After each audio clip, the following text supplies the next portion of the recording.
Brad's side in the Brangelina breakup. Their split continues to dominate the headlines, and it is still one of the biggest tracking stories in Hollywood. Yeah, and now that Brad is lawyered up, he is fighting back. Tracking at number one, how Mr. Pitt is battling the bad dad narrative.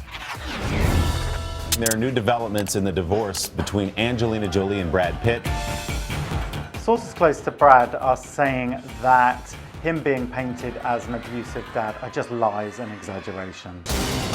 Up until now, it's been one side of the Brangelina split, but now we're finally hearing a different picture of the Pitt's domestic drama on board their private plane. People's deputy editor Dan Wakefield reports their source says Brad was intoxicated during a heated argument with his 15-year-old son, Maddox. There was a child-parent altercation that escalated on the plane, but the source says that things did not get physical. It's just an attempt to get sole custody of the children. Raising 6 children is a bastard. No, strike that from the record. I'm going with it. The sarcastic dad, according to our sources close to him, continues to paint his wife Angie as a great mom and is still hoping for an amicable resolution in the interest of the kids.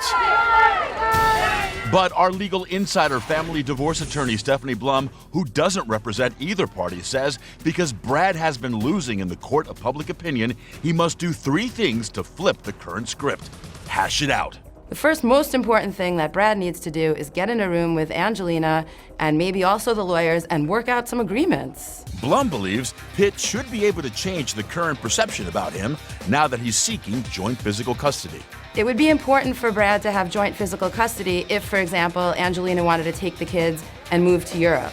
If Brad has joint physical custody, it would be a lot more difficult for Angelina to make that happen.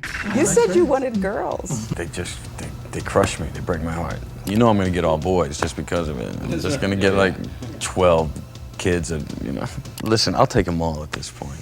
Even in 2004, before Brad split with Jen, we knew how much he wanted children. The third most important thing that Brad needs to do is stay involved with the kids' lives, their sports, their extracurricular activities. He needs to be a dad. I'm just really happy to work with my wife again. And when I spoke to Brad 10 months ago at their By the Sea premiere, a film they both starred in and Angelina directed, the leading man compared their working relationship to the way they parent. It's the first time you guys have worked together in 10 years, and she's directing you. What was that like? It was no different than trying to get the kids, to bed. Oh, really? We're working on something together. We make it happen.